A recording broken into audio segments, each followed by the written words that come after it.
একটা সংসারকে সুন্দর করে রাখতে গেলে সংসারের সমস্ত কাজকর্মের সাথে সাথে কিন্তু বন্ধুরা সংসারের যে মানুষগুলো থাকে তাদের প্রতিও দায়িত্ববান হতে হয়।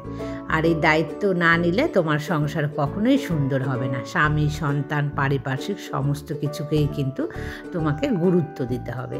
তো বন্ধুরা, আমি আমার স্বামী, সন্তান নিয়ে কিভাবে আমার সংসারকে সুন্দর করে রাখি সেটাই কিন্তু আজকে তোমাদের সাথে শেয়ার করব।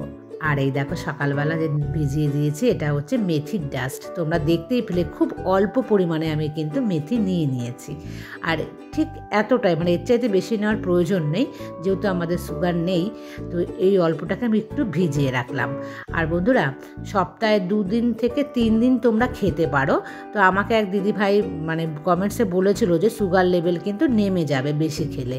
হ্যাঁ, বেশি আমি কিন্তু খাচ্ছি না, তোমরা দেখতেই পেয়েছো 1 চিমটির মতনই যাকে বলে নেওয়া সেইটুখানি নিয়ে খেলে না সুগার লেভেল কখনো নামবে না। সুগার লেভেল বরং ব্যালেন্স থাকবে। আর শুধু সুগার লেভেল নয়, তার সাথে তোমাদেরকে আমি আগেই শেয়ার করেছি স্কিনের যে সমস্যা, চুলের যে সমস্যা, ত্বকের যে সমস্যা, সমস্ত থেকেই কিন্তু রিলিফ পাওয়া যাবে। মানে স্কিন থেকে সমস্ত কিছুই কিন্তু ভালো হবে। তো সেই কারণে আমি তোমাদের বলছি যে সপ্তাহে 2 দিন কি 3 দিন অল্প পরিমাণে তোমরা প্রত্যেকে খেতে পারো। আর খেলে এটা কোনো সাইড এফেক্ট আসবেই না, আমি একদম কনফার্ম বলছি তোমাদের। শুভ সকাল বন্ধুরা, আশা করছি তোমরা সবাই খুব ভালো আছো আর আমিও বেশ ভালোই আছি। আরও আর একটা সুন্দর সকাল তোমাদেরকে সাথে নিয়ে শুরু করছি আজকের আরেকটি নতুন ব্লগ। আর সকাল সকাল চা বসিয়ে দিয়েছি।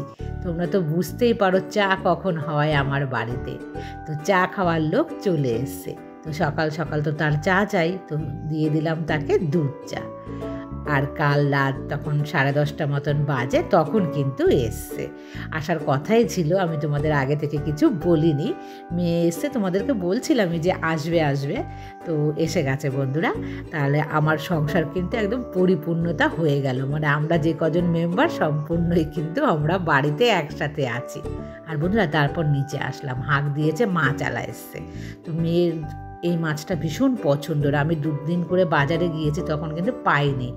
এই দেখো এই মাছটা মেয়ে তো খুব খেতে চেয়েছিল, কিন্তু পাওয়া যাচ্ছিল না। মানে সবসময় পাওয়া যায় না, যখন পাওয়া যায় সেদিন হয়তো আমি বাজারে যাই না। তো বাড়িতে এসছে। আর ওটা দেখো মৌরলা মাছ আছে। আমি আজকে আর নেবো না মৌরলা মাছ, বাঁচতে এই বর্ষার মধ্যে টাইম লাগবে। আর এই দেখো নিয়ে নিয়েছে 500 গ্রাম মতো। 250 টাকা করে কিলো বলেছে। আমি দাম দর করে 200 টাকাতে এনে 100 টাকা নিয়েছি। আর বন্ধুরা, এইবার আসলাম কিন্তু আমি মেথি জলটা খেতে। একটু ভিজিয়ে রাখি, না রাখলেও চলে, তবু আমি একটু ভিজিয়ে রাখলে সুবিধা হয় আমার খেতে, না শুকনো শুকনো গলায় আটকায়। এই দেখো আমি খেয়ে নিলাম। আর একটুখানি ভিজিয়ে আবার রেখে দেবো মেয়ের জন্য, মেয়ে তো ঘুমোচ্ছে। আর বন্ধুরা, সকালবেলা দেখো আমি কি করছি, আমি কিন্তু মুসুরি ডাল ভিজিয়ে রেখেছিলাম, সেটা পেস্ট করে নিয়েছি। একটু কাঁচা লঙ্কা, পেঁয়াজ, নুন, হলুদ দিয়ে। এটা বুঝতেই পারছো মুসুর ডালের যে বড়া, এটা কিন্তু আমার পরিবারে প্রত্যেকে আমরা ভীষণ ভালোবাসি খেতে।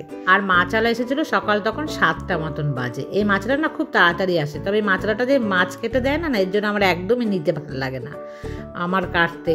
আর আগের যে মাছলাটা, সেই মাছলাটা কিন্তু মাছ কেটে দেয়, এই জন্য আমার ওই লোকটার থেকে মাছ নিতে ভীষণ ভালো লাগে। কিন্তু ওই লোকটা বলেছে যে আজকে আসবে না মাছ নিয়ে, সেই কারণে আমি এই লোকটা থেকে নিয়ে নিলাম। আর সকালবেলা দেখেছো ভাত দিয়েছে কিন্তু। আর আমার জন্য দেখো কি মুড়ি আর আম, এটা কিন্তু সকালের খাবার। কাল রাতে ভাত বানিয়েছিলাম, ওর বাবা এসে না একদমই খায়নি, আমরাও কেউ তেমন খাইনি, সেই জন্য অনেকটা ভাত বেঁচে গেছে। ভাবলাম যে দুজনাকে ভাগ করে দিয়ে দিই। আর আমি তো আম মুড়ি খেলাম, ওর বাবাকেও একটা আম কেটে দিলাম। তোর বাবাও আম খেতে কিন্তু আমার মতন ভীষণ ভালোবাসে। তারপরে কিন্তু আমি দেখো খাবার টেবিল পরিষ্কার করে নিচ্ছি। আজকে না তোমাদের সাথে আমি পুরোটাই শেয়ার করার চেষ্টা করছি, যা যা আমি করি। যে আমি খাওয়া হয়ে যায় তারপর কি করি সেটা তো আর দেখাই না। তো ভাবলাম যে ছোট্ট করে একটু তোমাদেরকে দেখিয়ে দিই আজকে। মানে পুরোটাই কিন্তু ডিটেলসে আমি দেখানোর চেষ্টা করছি। তো সকালবেলা যে সমস্ত বাসনগুলো বেরিয়েছে সেইগুলোই কিন্তু আমি এখন মেজে নিচ্ছি। কারণ সকাল থেকে যদি জমাতে শুরু করি সারাদিনে প্রচুর বাসন হবে। আর হাউস হেল্পার কিন্তু অতগুলো করা ওর পক্ষে সম্ভব হবে না। আর এত বাসন জমিয়ে রাখাটাও কিন্তু একদমই ঠিক নয়। যাদের হাউস হেল্পার আছে তারাও কিন্তু হালকা হালকা করে নিজেরা কাজ করে নেবে, সমস্ত কাজ কিন্তু তাদের জন্য ফেলে রাখবে না। কারণ তোমার সংসার তোমাকেই কিন্তু করতে হবে। দেখলে আমি তো কিন্তু ওটা পরিষ্কার করে রাখলাম বেসিনটা। আর এই দেখো চিকেন বার করে রেখেছি, আগের দিনে দেখিয়েছিলাম অনেকটা এনেছিলাম। আর এই সমস্ত দেখো একদম মানে গুছিয়ে গাছিয়ে চিকেনের মাংস, আর এখানে দেখো পেঁয়াজ, আদা, রসুন, টমেটো সমস্তই কিন্তু কেটে একদম গুছিয়ে নিয়েছি। আর এটা কিন্তু কাশ্মীরি লঙ্কা, আজকে কিন্তু লাল লাল চিকেন বানাবো, তাই লঙ্কা নিয়ে নিয়েছি। আর সমস্ত বন্ধুরা দেখো গ্যাস ওভেন মুছে আমি পরিষ্কার করে রাখি, যেন এর পরের বার কাজ করতে আসলে আমার ভীষণ এনার্জি লাগে। আর মেয়ের ঘরে একটু ঢুকে দেখি মেয়ে কী করছে। নেই মেয়ে ওখানে, দেখছি মেয়ে এইখানে বসেছে। মেয়ে কিন্তু টেবিলে পড়তে একদমই বসে না বন্ধুরা। তো ও যেই দেখেছে আমাকে ক্যামেরা করছি, বলছে প্লিজ ক্যামেরা করো না। আমি বললাম না, একটু দেখাই না সবাইকে। ওই দেখো দেখেছি বিরক্ত হচ্ছে, বলছে আমার লজ্জা লাগে, আমি পড়াশোনা করতে বসেছি, সেটা আবার লোককে তুমি এটা কেন দেখাচ্ছ।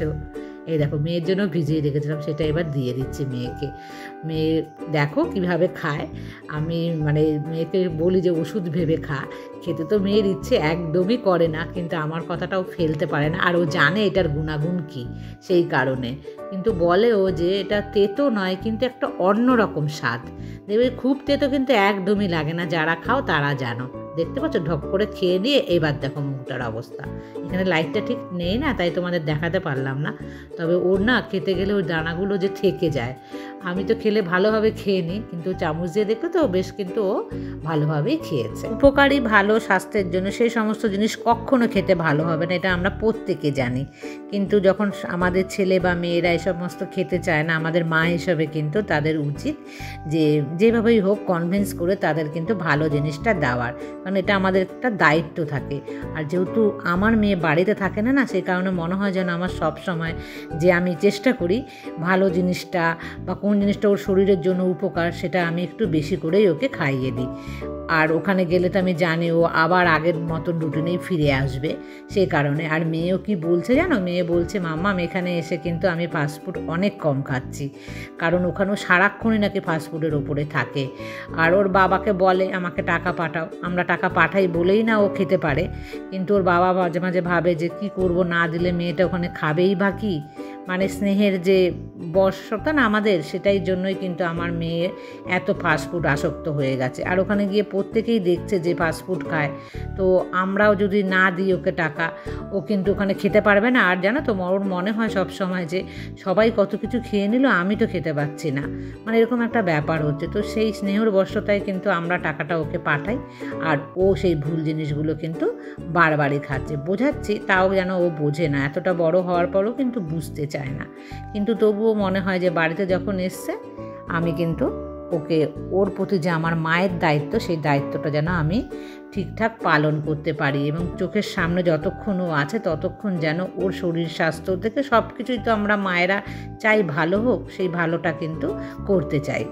সকালবেলা ওর বাবা কিন্তু এসে ওর বাবার জামা কাপড় একদম কেচে কুচে কখন মেলে দিয়ে গেছে। আমি আর কিন্তু এইদিকে না ধ্যান দিতেই পারিনি। যাই হোক আমি তো ওয়াশিং মেশিনে দিয়েছিলাম, তো এই সমস্ত তোমাদেরকে একবার দেখিয়ে দিলাম। আজকে কিন্তু প্রচুর জামা কাপড়ে পুরো ছাদ ভরে গেছে। আর আজকে ওয়াশিং মেশিনে দিয়েছি, প্রচুর বৃষ্টি হচ্ছে অনেক দিন পর, কিন্তু মানে কাল রাত মানে মাঝরাত থেকে বৃষ্টিটা শুরু হয়েছে, একটু যেন শান্ত হলো। আর ওর বাবা বলছে আমাকে যে আমি এসছি তো বৃষ্টিটা নিয়ে এসছি, আচ্ছা ভালোই হয়েছে। তবে ওয়েদার বলছিল যে 2-1 দিনের মধ্যেই কিন্তু বৃষ্টি হবে। আর এত অসহ্য গরম ছিল যে আমরা কিন্তু কেউ কাজকর্ম কিচ্ছু করতে পারছিলাম না, মানে জোর করে সবাই করছিলাম, আর সবাই কিন্তু অসুস্থ হয়ে পড়ছিলাম। তবে স্বস্তির একটু বৃষ্টি, এই বৃষ্টিতে তেমন কোনো লাভ নয়, কাজ করলেই কিন্তু গরম লাগে, তাই না বন্ধুরা? আর একজনের কমেন্টসের আমি রিপ্লাই দিচ্ছি বন্ধুরা, তার নাম হচ্ছে ঝুম রয়। সে আমাকে কমেন্টস করেছে যে কি ভালো লাগে গো তোমার ব্লগ দেখতে, আমি অনেক দিন ধরে তোমার ব্লগ দেখছি, আমি তোমার নতুন বন্ধু, আমার নামটা নিও তোমার ব্লগে, আমার ভালো লাগবে, আর তুমি খুব ভালো থেকো আর আমাদের কাজের প্রেরণা দিও। তো ঝুম রয়, হ্যাঁ এর আগেও মনে 2-1টা ও আমাকে কমেন্টস করেছিল। প্রথমেই তোমাকে আমি অনেক ভালোবাসা জানাই যে এত সুন্দর মিষ্টি একটা কমেন্টস তুমি আমার জন্য করেছো। আর অনেক ভালোবাসার সাথে সাথে অনেক শুভকামনাও রইল। অনেক ভালো থাকো তোমরা, সুস্থ থাকো এবং পরিবারের সবাইকে নিয়ে খুব আনন্দে থাকো। তোমাদের সাথে আমার যে ভালোবাসা, এটা কিন্তু একদম নিঃস্বার্থ ভালোবাসা। তো এই নিঃস্বার্থ ভালোবাসা থেকে বলছি বন্ধুরা, তোমাদের এই মিষ্টি কমেন্টস আমাকে কিন্তু অনেক কিছু মানে শেখায়, ভেতর থেকে মনের জোর বাড়ায়, আর অনেক ভালোবাসাও কিন্তু আমাকে শেখায়। কারণ তোমাদের প্রত্যেক প্রত্যেকটা যে কমেন্টস আমি তাদের প্রত্যেককে কিন্তু ভালোবাসি এবং তোমাদের প্রতি দেখবে একই রকম কিন্তু আমি যত্নশীল হই, মানে প্রত্যেকের কমেন্টসেরই কিন্তু সুন্দরভাবে আমি গুরুত্ব দেওয়ার চেষ্টা করি, কারণ এটা হচ্ছে ভালোবাসা। তা আমি ভালোবাসা থেকেই, মানে আমার যে ভেতরের ভালোবাসাটা থাকে সেটা থেকেই কিন্তু আমি তোমাদের সাথে সুন্দরভাবে কিন্তু একটা মিষ্টি রিপ্লাই দেওয়ার চেষ্টা করি। আর তোমরা আমার সাথে এইভাবেই থেকো এবং তোমাদের মিষ্টি কমেন্টসে আমি আরও উৎসাহ পেয়ে যেন আরও সুন্দর সুন্দর ব্লগ তোমাদের সাথে শেয়ার করতে পারি। চলে আসলাম বন্ধুরা দুপুরের রান্নাতে। চিকেনটা ম্যারিনেট করে রেখে দিলাম দেখতে পেলে, তারপরে কিন্তু লোটে মাছের নুন হলুদ আর একটু সর্ষের তেল মাখিয়ে এইভাবে আজকে রান্না করব। আর লোটে মাছ খেতে আমরা সবাই ভালোবাসি, মানে আমি মেয়ে সবাই বলতো, আমার হাজব্যান্ড খুব একটা নয়। আর এর মধ্যে দেখো রসুন আর কালো জিরে ফোড়ন দিয়েছি, আর দিলাম পেঁয়াজ। রসুন বাটায় খায় বেশিরভাগ লোক, তবে আমি রসুনটা খুব একটা বেশি পছন্দ করি না বলে রসুনটাকে কিন্তু আমি এইভাবে কুচি কুচি করে দিলাম। আর খুব একটা বেশি ভালো আমি রান্না করতে পারি না, মানে লোটে মাছটা একদমই বলতে গেলে। আমার মাই কিন্তু ভীষণ ভালো পারে লোটে মাছটা রান্না করতে, তবে মেয়ে আমার হাতে রান্না খেতেও কিন্তু ভীষণই ভালোবাসে। মেয়ে বলে তুমি যেরকম বানাও সেটাও আমার ভীষণ ভালো লাগে, তবে দিদুরটা একটু বেশি টেস্টি হয়। যাই হোক, দেখো কীরকম মানে জল ছাড়লো এই মাছটা থেকে। আর এই দেখো কত আলু দিয়েছি আজকে চিকেনের জন্য। চিকেন মাটনের আলু খেতে আমার দারুণ লাগে, আমি আমার হাজব্যান্ড দুজনেই কিন্তু ভীষণ ভালোবাসি। তবে মেয়ে যে খুব একটা ভালোবাসে তা নয়, মেয়ে একটা দুটো কখনো খেলো আর কি। আর এই দেখো আম নিয়ে এসছে, এখনও কিন্তু বাজারে বেশ সুন্দর আম পাওয়া যাচ্ছে না। ওর বাবা বললো যাক শেষ সময় এসে কিছু যদি আম পাওয়া যায় তো খাবো, তো নিয়ে এসছে ওর বাবা হিমসাগর আম। আর দেখো এর মধ্যেই হাঁক দিয়েছে একজনা, তো আমি দৌড়ে কিন্তু তাড়াতাড়ি আবার ওই রান্না রেখেই চলে আসলাম নিচে। এই দেখো স্কুটি কিন্তু এখান থেকে সরে গেছে, এখন তো কিন্তু এখান থেকে যাতায়াত হবে বেশিরভাগ সময়ই। আর এই যে দেখো এই লোকটা এসছে পাঁপড় নিয়ে, আমাদের গলিতে না দুটো লোক আসে, তো দুজনেই বয়স্ক লোক, তো ওনার থেকে আমি নিচ্ছি। ইনি আমাকে অনেক কনভিন্স করার চেষ্টা করছে যে অনেক রকম পাঁপড় নেওয়ার জন্য, তো অত পাঁপড় খেলে কিন্তু আমার প্রেশার আরও বেড়ে যাবে, তাই না বন্ধুরা। এই দেখো আমি দৌড়ে আবার আসলাম ওপরে, তো এসে দেখছি চিকেনের তলা একটু লেগে যাচ্ছে। আর কেমন দেখো একটা কালচে কালচে লাল টাইপের রঙ হয়েছে না, এটা কিন্তু কাশ্মীরি যে লঙ্কা আমি সেটা দিয়েছি, কোনো রকম ডাস্ট পাউডার কিন্তু দেইনি। এই দেখো বন্ধুরা যে মুসুরি ডাল বাটা ছিল সেটাই গরম একটু ভেজে নিলাম। আর এই দেখো আমার লুক কেমন হয়েছে দেখতে। আর চিকেনের রঙটা কড়াই থেকে যখন এখানে আনলাম একটু মনে হচ্ছে যেন রেড কালার হয়েছে। তো আজকে কিন্তু খুব টেস্টি টেস্টি খাবার দুপুরবেলা ছিল, খাওয়া হয়ে গেছে, এখন আসলাম বিকেলে। এই দেখো বন্ধুরা দুটো যে পাঁপড় রেখেছিলাম এটা হচ্ছে মোচার পাঁপড়, বলে মোচার কিন্তু মোচা কিন্তু এর মধ্যে কিচ্ছুই আমি মানে ফ্লেভার পাই না। আর ওটা হচ্ছে মুগ ডালের পাঁপড়, কোনো ফ্লেভারই পাই না, সবই একই ফ্লেভার। আর এই যে আমগুলো তখন তো একটুও সময় পাইনি, আমি কিন্তু রান্নাঘর পরিষ্কার করে রেখেছি। আর আমাকে মধুমিতা বলেছো যে হাতের শাখা খুলে রেখেছো, হ্যাঁ আমি হাতের শাখা খুলে রেখেছি, ওই শাখাটা না খুলে একবার ওপর একবার নিচ এরকম করছি, আমি না খুঁজে পাচ্ছি না কোথায় রেখেছি জানো তো। আজকে দেখি আমি খুঁজে তারপরে কিন্তু এটাকে আবার পরবো, তো সেই কারণেই একটা শাখা আমি মানে তোমরা দেখতে পাচ্ছ আমার হাতে। আর ভুলো মন না কোথায় রাখি আর খুলেই ফেলি আমি, কেন বলতো শোয়ার সময় ভীষণ আমার অস্বস্তি হয়। আর এই সন্ধ্যেবেলা দেখো আমার হাজব্যান্ড বলছে এরকম খোসাযুক্ত আম খাবে, তো আমি কেটে দিয়েছি ওর জন্য, তবে আমি এখন আর খাবো না। যাই হোক বন্ধুরা আজকের মতন এই পর্যন্তই রাখলাম, আবার দেখা হবে নেক্সট ব্লগে, ততক্ষণ তোমরা সবাই ভালো থেকো।